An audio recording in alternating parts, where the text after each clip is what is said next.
Hello guys, in this video we talk about AMD Ryzen Threadripper 7980X review. Subscribe our InfoRx channel.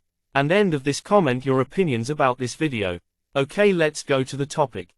Moving the content creator and workstation performance needle to the right in glorious fashion, AMD's Ryzen Threadripper range of CPUs arrived in August 2017 and quickly became the bridge between high-end Ryzen desktop and mission-critical EPYC server processors.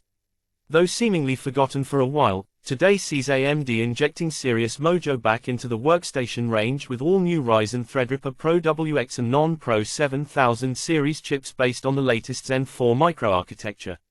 2023's premier Ryzen Threadrippers enjoy a new lease of life made possible by consigning previous platforms to the dustbin of history.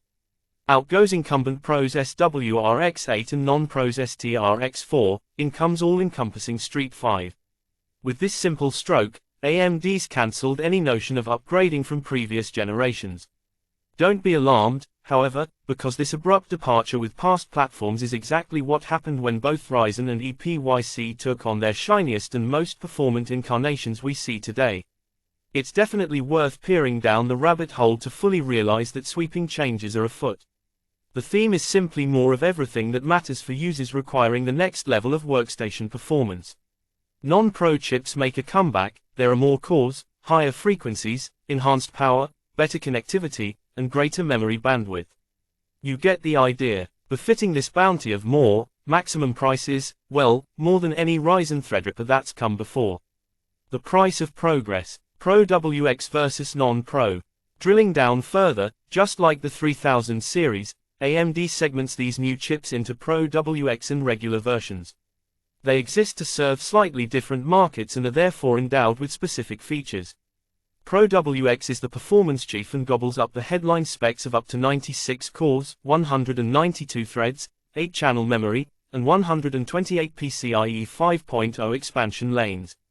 Standard Ripper, meanwhile, makes do with fewer cores, less memory, and only 48 super-fast expansion lanes.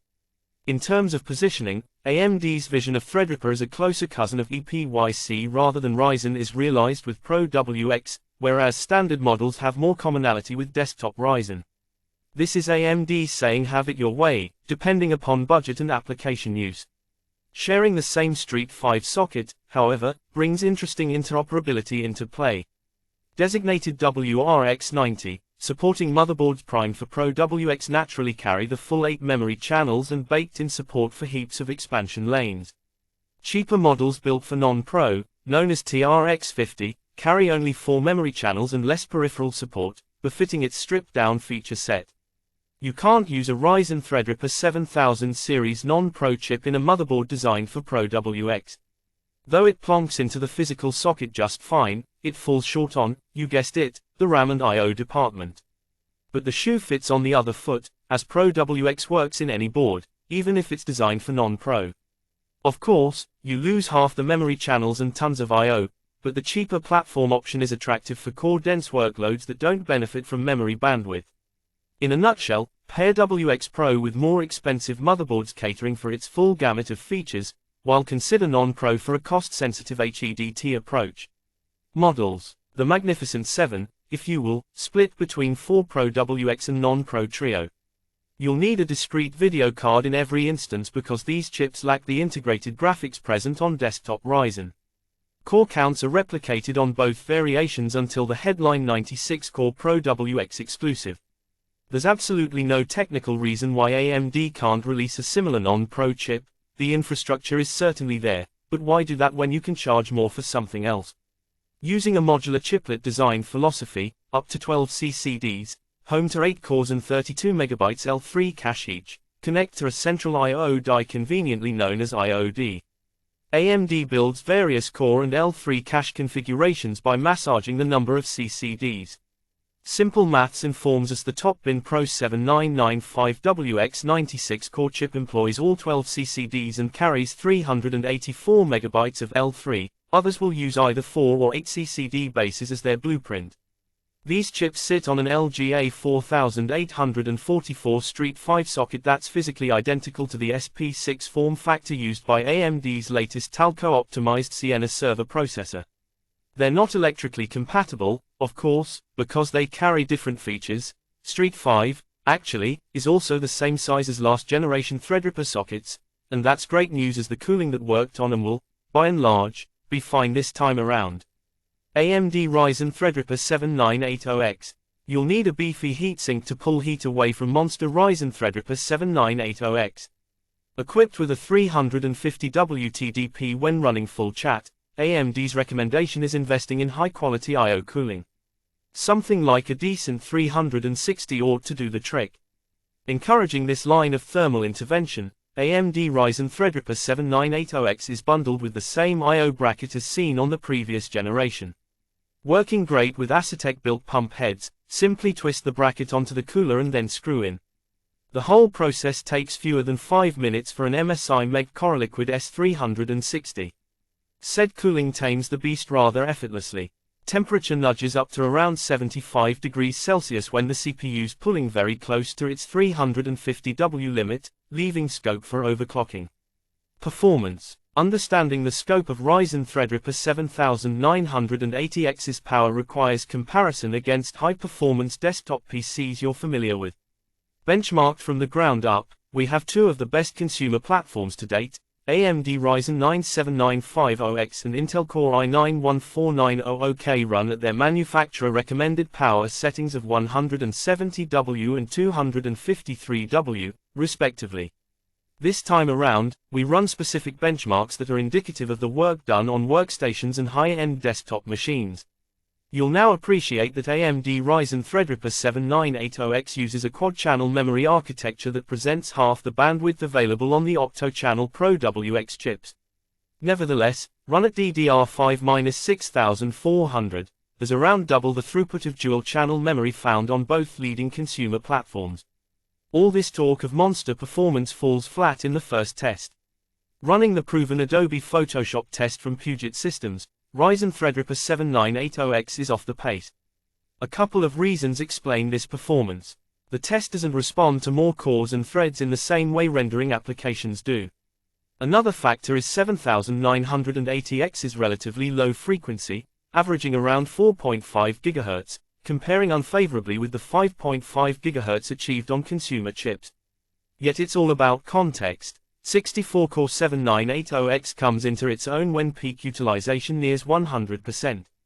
There's every reason to expect it to be faster than the best consumer chips, but the level of victory verges on staggering. It's well over 3 times as fast as an Intel Core i9-14900K.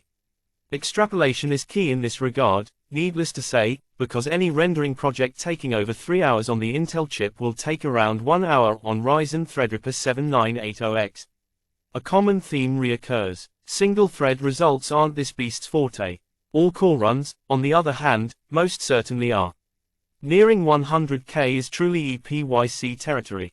In case you were wondering, 7980X scores 5,692 in the new Cinebench 2024 multi-core test, compared to 2,160 and 2,206 for 7950X and 14900K, respectively. No surprises for guessing the large bar belongs to 7980X. Benchmarks with a medium load naturally don't show huge uplifts. Yet if the application scales well across cores and threads, performance is the best we've seen from an HEDT solution. The underlying Zen 4 architecture and forward-looking TRX 50 platform ought to do well enough in gaming, you would think. Gaming performance is a little shy of class-leading consumer solutions because sheer frequency is lacking. Nevertheless, when the boss isn't looking, the Ryzen Threadripper 7980X and GeForce RTX 4090 combination is tasty enough for an enjoyable fragging experience. No surprises to see peak CPU-intensive power consumption is manifestly higher than consumer platforms. The slight worry is the much loftier idle consumption. Running 128 GB of registered DDR5-6400 memory and a more complex platform explain a chunk of that additional power requirement.